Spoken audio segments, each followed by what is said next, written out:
ഈ കത്തോലിക്ക സഭയുടെ പത്രമാണല്ലോ ദീപിക.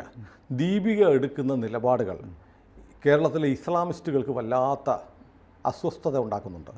ഇപ്പോൾ നമ്മുടെ ജമാഅത്തെ ഇസ്ലാമി എന്ന് പറയുന്ന സംഘടനയുടെ സംസ്ഥാന ജനറൽ സെക്രട്ടറി കാസിമി അദ്ദേഹം പറയുന്നു, പണ്ടൊക്കെ ക്രൈസ്തവ പുരോഹിതന്മാർ എന്ന് പറഞ്ഞാൽ വളരെ മതേതരവാദികളായിരുന്നു, ഇപ്പോൾ നല്ല വർഗീയവാദികളാണെന്ന് പറയുന്നു.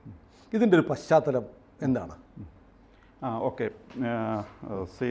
ദീപികയിൽ 2 ആർട്ടിക്കിൾസ് വന്നിരുന്നു. അത് എഴുതിയിരുന്നത് ജോഷി മയ്യാറ്റിൽ എന്ന് പറഞ്ഞൊരു റവറൻഡ് ഫാദറാണ്. ഒരെണ്ണം ഞാൻ വായിച്ചു, മറ്റേ നമ്മുടെ വഖഫിനെ കുറിച്ചുള്ളത്. നല്ല ആർട്ടിക്കിളായിരുന്നു. അതെ, ഒരെണ്ണം. അതുകൂടാതെ ഒരെണ്ണം കൂടി പിന്നെയും അദ്ദേഹം എഴുതിയിരുന്നു. 2 ആർട്ടിക്കിൾസ് വന്നിരുന്നു. Same person, reverend father Joshi Mayyattil. അപ്പോൾ അതിനെ ചൊല്ലിയാണ് മതപണ്ഡിതനും മതപ്രബോധകനൊക്കെയായ അലിയാർ ഖാസിമി, അദ്ദേഹം ഇസ്ലാമിയുടെ ജനറൽ സെക്രട്ടറിയാണ്. അപ്പോൾ അദ്ദേഹത്തിന് അത് കണ്ടിട്ടൊട്ടും സഹിച്ചില്ല, ഒട്ടും ഇഷ്ടപ്പെട്ടില്ല. അദ്ദേഹത്തിന് വളരെ സങ്കടവും തോന്നി എന്ന് വേണം മനസ്സിലാക്കാനായിട്ട്. അപ്പോൾ അദ്ദേഹം അതിനെപ്പറ്റി കമൻറ്റ് ചെയ്തിട്ടുണ്ട്. വളരെ മാന്യമായ അന്തസ്സുള്ള പാണ്ഡിത്യം നിറഞ്ഞ ഭാഷയിലാണ് പറഞ്ഞിരിക്കുന്നത്, വേറെ മാന്യത കുറവൊന്നുമില്ല. അപ്പോൾ അദ്ദേഹം പറഞ്ഞിരിക്കുന്നത് എന്താണെന്ന് വെച്ച് കഴിഞ്ഞാൽ, ഈ ക്രിസ്ത്യൻ പുരോഹിതന്മാർ പണ്ട് നമുക്ക് വിദ്യാഭ്യാസം നൽകി, ആതുര സേവനം നൽകി, ആതുര ശുശ്രൂഷ നൽകി, ആതുരാലയങ്ങൾ നൽകി, അങ്ങനെ അവർ നല്ല രീതിയിലാണ് മുമ്പ് പോയിക്കൊണ്ടിരുന്നത്. പക്ഷേ ഇപ്പോഴത്തെ അച്ഛന്മാരെന്ന് പറഞ്ഞാൽ അവരുടെ പിൻഗാമികൾ എന്ന് പറയാൻ ബുദ്ധിമുട്ടാണ്. കാരണം ഇവർ തനി വർഗീയവാദികളാണ്. ഇവരാകെ ചെയ്യുന്ന കാര്യം വർഗീയവാദമാണ് ഇവരിപ്പോൾ കൊണ്ടു നടക്കുന്നത് എന്നാണ് പറഞ്ഞിരിക്കുന്നത്. അപ്പോൾ അദ്ദേഹത്തെ പ്രകോപിപ്പിച്ച കാര്യം ഇതാണ്, വഖഫ് ബോർഡ് ചില നിയമങ്ങൾക്ക് മാറ്റം വരാൻ പോകുന്നു എന്നുള്ളതിനെ പറ്റിയാണ് ഈ ദീപികയിലെ ഈ ആർട്ടിക്കിൾസ് വന്നിരുന്നത്. അപ്പോൾ ഇങ്ങനെ കാസിമി ഇത് പറഞ്ഞു കഴിഞ്ഞപ്പോൾ ഇതിനെയൊക്കെ പറ്റി എക്സ്പ്ലെയിൻ ചെയ്ത് ദീപികയിൽ അവരുടെ ഒരു പുതിയ എഡിറ്റോറിയൽ ഇറങ്ങി. ആ എഡിറ്റോറിയലിൻ്റെ ടൈറ്റിൽ മുനമ്പത്ത് വഖഫ് ബുൾഡോസർ ആണ് എഡിറ്റോറിയലിൻ്റെ ടൈറ്റിൽ. അപ്പോൾ അതിൽ അവർ പറഞ്ഞിരിക്കുന്ന കാര്യങ്ങൾ എന്താണെന്ന് വെച്ച് കഴിഞ്ഞാൽ, മുസ്ലിം പുരോഹിതന്മാർ അതേപോലെ മുസ്ലിം പണ്ഡിതന്മാർ ഈ വഖഫ് ബോർഡിൻ്റെ കാര്യത്തെപ്പറ്റി അവർ സംസാരിക്കുന്നുണ്ട്. They are well within their right to do so. അവർക്ക് ഇതിനെപ്പറ്റി സംസാരിക്കാനുള്ള എല്ലാ ന്യായവും എല്ലാ അധികാരവും കൊണ്ട് അവർ ചെയ്യുന്നത് സ്വാഗതാർഹമാണ്. പക്ഷേ അതിൽ ഉള്ള പ്രശ്നം എന്താണെന്ന് വെച്ച് കഴിഞ്ഞാൽ, ചില ഈ വഖഫ് ബോർഡിൻ്റെ കാര്യത്തിൽ ചില വകുപ്പുകളെ പറ്റി അല്പം വിചിത്രമായിട്ട് തോന്നുന്നുണ്ട്. അതിനെപ്പറ്റി സാധാരണക്കാർക്കുള്ള കൺസേൺ ഉണ്ട്. അതാണ് പ്രശ്നം. അതുകൊണ്ടാണ് ഈ ദീപികയിലൊക്കെ ഇങ്ങനത്തെ ആർട്ടിക്കിൾസ് വന്നിരിക്കുന്നത്. അപ്പോൾ അവർ ചോദിക്കുന്നത് ഇങ്ങനെയാണ്, ഈ വഖഫ് ബോർഡിൻ്റെ നിയമങ്ങളനുസരിച്ച് അന്യരുടെ അല്ലെങ്കിൽ മറ്റു മതക്കാരുടെ പ്രോപ്പർട്ടി തട്ടിയെടുക്കാനുള്ള സാധ്യതയുണ്ടോ? അതാണ് ഒരു ചോദ്യം ചോദിച്ചിരിക്കുന്നത്. പിന്നെ ഇങ്ങനെ സാധ്യതയുണ്ടെങ്കിൽ അത് ഉപയോഗപ്പെടുത്തിയിട്ടുണ്ടോ? അതാണ് 2ാമത്തെ ചോദ്യം. 3ാമത്തെ ചോദ്യം, അങ്ങനെ ഉപയോഗപ്പെടുത്തിയിട്ടുണ്ടെങ്കിൽ അതിന് എന്തെങ്കിലും ലീഗൽ റിക്കോഴ്സ് ഉണ്ടോ, അല്ലെങ്കിൽ അതിന് നിയമപരമായിട്ട് എന്തെങ്കിലും പരിഹാരം ഉണ്ടോ എന്നാണ് ചോദിച്ചിരിക്കുന്നത്. അപ്പോൾ ഇപ്പോഴത്തെ സാഹചര്യത്തിൽ എന്ന് പറഞ്ഞു കഴിഞ്ഞാൽ, വഖഫ് ബോർഡുകാർ ഏതെങ്കിലും പ്രോപ്പർട്ടി അവരുടെയാണെന്ന് പറഞ്ഞു കഴിഞ്ഞാൽ അവരുടെ ആയി പോകും. പറയണ്ട, നിയമത്തിൽ പറയുന്നത് ഈ വഖഫ് സീംസ്, വഖഫിന് തോന്നിയാൽ മതി. അതെ, അങ്ങനെ സെയിം ചെയ്താൽ അല്ലെങ്കിൽ തോന്നിക്കഴിഞ്ഞാൽ പ്രശ്നമാവും. അപ്പോൾ അതിന് ദീപിക അവരുടെ ആ എഡിറ്റോറിയലിൽ ഒരു ഹാർഡ് ഹിറ്റിംഗ് എഡിറ്റോറിയലാണ്. അതിൽ അവർ 1-2 എക്സാമ്പിൾസ് പറഞ്ഞിട്ടുണ്ട്. ഒന്ന്, മുനമ്പം കടപ്പുറത്തെ പറ്റി വേളാങ്കണ്ണി മാതാപ്പള്ളിയുണ്ട്. പിന്നെ ആ പള്ളിയോട് ആശ്രമമുണ്ട്. പിന്നെ കന്യാസ്ത്രീ മഠമുണ്ട്.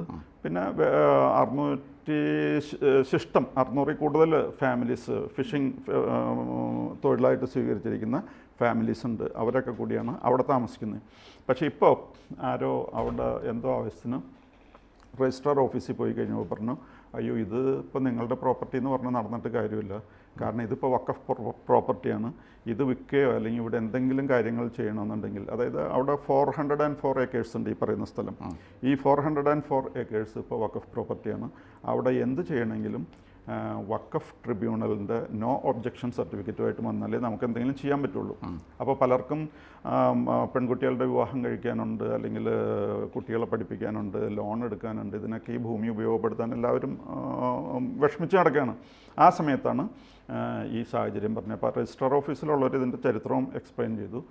ഈ സ്ഥലം, ഈ 404 ഏക്കർ തിരുവിതാംകൂർ രാജാവ് അബ്ദുൾ സത്താർ സേട്ട് എന്ന് പറയുന്ന ഒരാൾക്ക് വിറ്റതാണ്. അബ്ദുൾ സത്താർ സേട്ട് ചെയ്ത് എന്താണെന്ന് വെച്ച് കഴിഞ്ഞാൽ ഫറോക്ക് കോളേജിന് വിറ്റു. ഫറോക്ക് കോളേജിൻ്റെ കയ്യിൽ നിന്നാണ് മത്സ്യത്തൊഴിലാളികൾ ഈ സ്ഥലം വാങ്ങിച്ചത്. ഈ സ്ഥലം വാങ്ങിച്ചു. പക്ഷേ അതിനിടയ്ക്കാണ് ഇത് വഖഫ് പ്രോപ്പർട്ടിയുടെ കൂട്ടത്തിൽ അവർ ലിസ്റ്റ് ചെയ്തു. അവരിത് രജിസ്ട്രാർ ഓഫീസിൽ അറിയിക്കുകയും ചെയ്തു. അതോടുകൂടിയാണ് ഇതൊന്നും ചെയ്യാൻ പറ്റാത്ത അവസ്ഥ വന്നത്. ചുരുക്കത്തിൽ പറഞ്ഞു കഴിഞ്ഞാൽ പള്ളിയും അതേപോലെ ഈ അച്ഛന്മാർക്ക് താമസിക്കാനുള്ള സ്ഥലവും കന്യാസ്ത്രീ മഠവും ഈ 600 ചില്ലാൻ കുടുംബങ്ങൾക്ക് അവകാശപ്പെട്ട പ്രോപ്പർട്ടിയും ഇപ്പോൾ വഖഫ് പ്രോപ്പർട്ടിയാണ്. വഖഫിൻ്റെ ട്രിബ്യൂണൽ തന്നെ നോ ഒബ്ജക്ഷൻ സർട്ടിഫിക്കറ്റ് എന്നാൽ ഇത് എന്തെങ്കിലും ചെയ്യാൻ പറ്റുള്ളൂ. ഈ വഖഫ് ട്രിബ്യൂണൽ എന്ന് പറഞ്ഞാൽ അതിലുള്ള പ്രശ്നം എന്ന് പറഞ്ഞു കഴിഞ്ഞാൽ അത് സാധാരണഗതിയിൽ മുസ്ലിംസ് തന്നെ ആയിരിക്കും, മുസ്ലിം ബാരിസ്റ്റേഴ്സ് അല്ലെങ്കിൽ അഡ്വക്കേറ്റ്സ് തന്നെ ആയിരിക്കും അതിലുള്ളത്. അതെ അതെ. അപ്പോൾ അവരെ സമീപിച്ച് ഇത് അവരുടെ അല്ല എന്ന് കോഴിയെ വെറുതെ വിടണമെന്ന് കുറുക്കൻ തീരുമാനിക്കും. അതെ, അപ്പോൾ അതേപോലെ കുറുക്കന്മാരുടെ കമ്മിറ്റി തീരുമാനിക്കും. അപ്പോൾ അതാണ് ഈ മുനമ്പത്തെ സ്ഥലത്തിൻ്റെയാണ് ഒരു എക്സാമ്പിൾ ദീപി പറഞ്ഞിരിക്കുന്നത്. പിന്നെ വേറെ ഒരു എക്സാമ്പിൾ കൂടി പറഞ്ഞിട്ടുണ്ട്. അത് തമിഴ്നാട്ടിലുള്ളതാണ്. തിരുച്ചിറപ്പള്ളി ഡിസ്ട്രിക്റ്റിലുള്ള തിരുച്ചെന്തുറ എന്ന് പറയുന്ന ഒരു ഗ്രാമത്തിൻ്റെ കേസാണ്. അവിടെ ഒരാൾ മകളുടെ കല്യാണത്തിന് ലോൺ എടുത്ത്, അപ്പോൾ അതിൻ്റെ പേരിൽ സ്ഥലം വിറ്റ് ആ കടം തീർക്കാനായിട്ടാണ് ഇവിടെ ഓഫീസിൽ ചെന്നത്. അവിടെ ചെന്ന് കഴിഞ്ഞപ്പോൾ അവർ പറഞ്ഞു, അയ്യോ അത് വിൽക്കാൻ പറ്റില്ലല്ലോ, ഇത് വഖഫ് പ്രോപ്പർട്ടിയാണ്. എന്ന് മാത്രമല്ല ഈ ഗ്രാമം മൊത്തം ഈ തിരുച്ചെന്തുറ എന്ന് പറയുന്ന ഗ്രാമം മൊത്തത്തിൽ ഇതാണ്. കാരണം എന്താണെന്ന് വെച്ച് കഴിഞ്ഞാൽ ആർക്കോട്ട് നവാബ് അത് ഒരാൾക്ക് വിറ്റ സ്ഥലമാണ്. ആർക്കോട്ട് നവാബാണ് ഈ സ്ഥലം വിറ്റത്. അതിനുശേഷം അത് വഖഫിന് കൈമാറില്ല. അങ്ങനെ കുറച്ച് ഫോർമാലിറ്റീസൊക്കെ വന്നിട്ടുണ്ട്. ചുരുക്കത്തിൽ പറഞ്ഞാൽ ഇപ്പോൾ തമിഴ്നാട് വഖഫ് ബോർഡിൻ്റെ രജിസ്റ്റർ അവിടെ 1500-ലേറെ വർഷം പഴക്കമുള്ള ഒരു ക്ഷേത്രമുണ്ട്. അതെ, 1500-ലേറെ വർഷം പഴക്കമുള്ള ഒരു ഹിന്ദു ക്ഷേത്രമുണ്ട്. അതും വഖഫിൻ്റെയാണ്. അപ്പോൾ അങ്ങനെയൊക്കെ പറഞ്ഞപ്പോൾ അവിടെ ഒന്നും ചെയ്യാൻ പറ്റാത്ത സാഹചര്യമായിപ്പോയി. അൻവറുദ്ദീൻ ഖാനാണ് ഈ പ്രോപ്പർട്ടി ആദ്യം കൊടുത്തിരുന്നത്, ആർക്കോട്ട് നവാബ്. അങ്ങനെ കൈമാറിയാണ് ജനങ്ങളുടെ കയ്യിൽ വന്നേത്രേ. പക്ഷേ ഇപ്പോൾ 1500 വർഷം പഴക്കമുള്ള ഈ ക്ഷേത്രവും വഖഫ് പ്രോപ്പർട്ടിയായിട്ട് മാറി. അപ്പോൾ അത് ഇനി വഖഫിൻ്റെ പ്രോപ്പർട്ടി അല്ല എന്ന് പറയണമെങ്കിൽ അത് വഖഫിൻ്റെ ട്രിബ്യൂണലിലുള്ള അഡ്വക്കേറ്റ്സാണ് അതിനൊരു തീരുമാനം എടുക്കുന്നത്. അത് മാത്രമല്ല എല്ലാ വിധത്തിലുള്ള ഈ രജിസ്ട്രേഷൻ ഫോർമാലിറ്റീസൊക്കെ കംപ്ലീറ്റ് ചെയ്ത് എല്ലാ രീതിയിലും നമ്മുടെ പ്രോപ്പർട്ടി ആയ സ്ഥലമാണ്. എങ്കിൽ പോലും ഇത് വഖഫ് സ്വന്തമാണെന്ന് പറഞ്ഞു കഴിഞ്ഞാൽ അതിനെതിരെ നമുക്കൊന്നും ചെയ്യാൻ പറ്റില്ല. നമ്മൾ കോടതിയിൽ പോയാൽ കോടതിക്കും കാര്യമായിട്ടൊന്നും ചെയ്യാൻ അതെ കോടതിക്ക് പോകാനൊന്നും പറ്റില്ല. കാരണം വഖഫ് ട്രിബ്യൂണൽ വേണം തീരുമാനിക്കാനെന്ന് ജസ്റ്റിസ് മാർക്കണ്ഡേയ ഗഡ്ജുവിൻ്റെ സുപ്രീം കോടതി വിധിയുണ്ട്. നിങ്ങൾ വഖഫ് ട്രിബ്യൂണലിൽ പോവുക. വഖഫ് ട്രിബ്യൂണൽ അവിടെ സാർ പറഞ്ഞ പോലെ വഖഫ് ട്രിബ്യൂണലിൽ വക്കീലന്മാരല്ല, ജഡ്ജസാണ്, ജുഡീഷ്യൽ ഓഫീസേഴ്സാണ്. അവരാണ് തീരുമാനിക്കുന്നത്. ഇപ്പോൾ കേരളത്തിൽ ഇപ്പോൾ 2 അമ്പലം ഉടനെ മിക്കവാറും വഖഫിന് പോകും. എന്നറിയോ, ഈ മതേതര ഹിന്ദുക്കൾ അങ്ങനെ ഒരു വിഭാഗമുണ്ട്. അവരിപ്പോൾ അമ്പലങ്ങളിലൊക്കെ മുസ്ലിങ്ങളെ കയറി ഇഫ്താറൊക്കെ നടത്തിയാലേ അവർക്ക് സന്തോഷം, മതേതരത്വം അവർക്ക് പൂവണിയത്തുള്ളൂ. അവരിപ്പോൾ നബിദിനത്തിൻ്റെ അന്ന് കേരളത്തിലെ 2 ക്ഷേത്രങ്ങളിൽ അമ്പലത്തിൻ്റെ മതിൽക്കെട്ടിനുള്ളിൽ ദഫ്മുട്ടും പരിപാടി നബിദിനാഘോഷം നടന്നതിന് വീഡിയോ കണ്ടു കാണല്ലോ. അപ്പോൾ നാളെ വഖഫിന് വേണേൽ പറയാം, ഞങ്ങളവിടെ നബിദിനമൊക്കെ ആഘോഷിച്ചിട്ടുണ്ട്, ഈ അമ്പലങ്ങൾ വേണമെങ്കിൽ വഖഫിൻ്റെ ആണെന്ന് പറയാം. അതവിടെ നിൽക്കട്ടെ. അമ്പലം ഹിന്ദുക്കളുടെ ആണെന്ന് പറഞ്ഞു കഴിഞ്ഞാൽ ചിലപ്പോൾ അത് വർഗീയവാദവും. അതെ, ഞങ്ങളവിടെ പിന്നെ ദഫ്മുട്ട് നടത്തിയിട്ടുണ്ട്, നബിദിനം ആഘോഷിച്ചിട്ടുണ്ട്. എന്നാൽ പിന്നെ അടുത്ത പൂജവെപ്പ് അടുത്തുള്ള ജുമാ മസ്ജിദിൽ സരസ്വതിയുടെ പടം വെച്ചിട്ടൊരു പൂജവെപ്പ് നടത്താമോ എന്നൊരു ചോദിച്ചാൽ അത് വർഗീയതയാവുകയും ചെയ്യും. അവിടെ നിൽക്കട്ടെ സാർ, ഇതിനകത്ത് വളരെ പ്രധാനപ്പെട്ട ഒരു കാര്യമുണ്ട്. നമുക്ക് ദീപികയുടെ എഡിറ്റോറിയലിനെ കുറിച്ച് പറയാം. ഇടയ്ക്ക് ഞാനൊരു സാധനം കുത്തിക്കയറ്റുവാണ്, അതുകൊണ്ട് നമ്മുടെ പ്രേക്ഷകർ അറിയണം. ഈ വഖഫ് എന്ന് പറയുന്നത് മുസ്ലിങ്ങൾക്ക് മാത്രമല്ല. ഈ അള്ളാവിന് ഒരു ഭൂമി തൻ്റെ വസ്തു കൊടുക്കണമെന്ന് ഒരു നോൺ മുസ്ലിമിനും തീരുമാനിക്കാം. ഇപ്പം ഞാൻ തീരുമാനിക്കുക, എൻ്റെ സ്വത്തല്ല അള്ളാഹ്ക്ക് കൊടുത്തേക്കാം എന്ന് തീരുമാനിച്ചാൽ, അങ്ങനെ ഞാൻ ആലോചിക്കുന്ന നിമിഷം മുതൽ അത് അള്ളാഹയുടെ പ്രോപ്പർട്ടിയാണ്. ഓൾവേസ് വഖഫ്.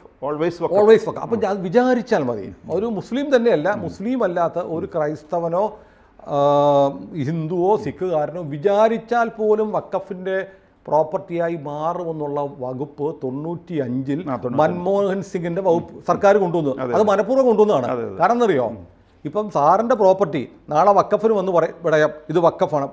അല്ല, ഞാൻ മുസ്ലിം അല്ലല്ലോ, നിങ്ങളുടെ അച്ഛൻ്റെ അച്ഛൻ ഒരിക്കൽ പണ്ട് മനസ്സിലൊന്ന് വിചാരിച്ചിരുന്നു, അതുകൊണ്ട് ഇത് വഖഫാന്ന് പറയാം. അങ്ങനെ ആരുടെയും പ്രോപ്പർട്ടി ഏറ്റെടുക്കാൻ വേണ്ടിയിട്ടാണ് ഏതൊരു മനുഷ്യനും, മുസ്ലിമല്ല ഏതൊരു മനുഷ്യനും ഇത് തൻ്റെ സ്വത്ത് വഖഫിന് കൊടുക്കാമെന്ന് ആലോചിച്ചാൽ, അണ്ടർലൈൻഡ് ആണ്, നേരത്തെ വഖഫിന് തോന്നിയാൽ എന്ന് പറയുന്നത് പോലെ ആലോചിച്ചാൽ ആ നിമിഷം മുതൽ വഖഫിൻ്റെ ആവുമെന്ന് പറയുന്നത്. ഇപ്പോൾ നമ്മൾ പ്രോപ്പർട്ടി പണ്ട് പഴയ ആട്ടിൻകുഞ്ഞിൻ്റെ കഥയുണ്ടല്ലോ, കുറുക്കൻ ആട്ടിൻകുട്ടിയെ പിടിക്കാൻ ചെന്നു. അപ്പോൾ പറഞ്ഞു, ഞാനൊന്നും ചെയ്തിട്ടില്ലല്ലോ ചേട്ടാ. അല്ല, നീ വെള്ളം കുടിക്കുകയായിരുന്നു ആട്ടിൻകുട്ടി. ഞാനൊന്നും ചെയ്തിട്ടില്ല, എന്നെ എന്തിനാ കൊല്ലുന്നത്? അത് നീ കുളം കലക്കി. ഞാൻ കലക്കിയിട്ടില്ല.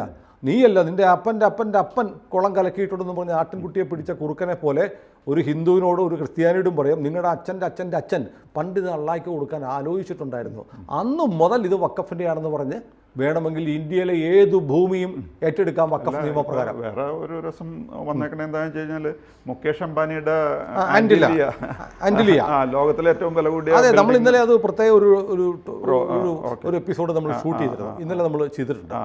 അപ്പോൾ വഖഫിനെ കുറിച്ച്, ദീപികയെ കുറിച്ച് നമുക്ക് സന്തോഷമുണ്ട്. ദീപിക ഇപ്പം വളരെ ധീരമായി ഈ കാര്യങ്ങൾ പറയുന്നു, ഞങ്ങളും പറയുന്നുണ്ട്. എനിക്ക് തോന്നുന്നു മലയാളത്തിൽ ആദ്യം വഖഫിൻ്റെ അപകടകരമായ ഈ സാഹചര്യങ്ങളെക്കുറിച്ച് നിരന്തരം പറഞ്ഞുകൊണ്ടിരുന്ന നമ്മളാണ്. പിന്നെ ദീപിക പത്രം എല്ലായിടത്തും ചെല്ലാത്തതിൻ്റെ ഒരു സങ്കടവും നമ്മൾ പറഞ്ഞു.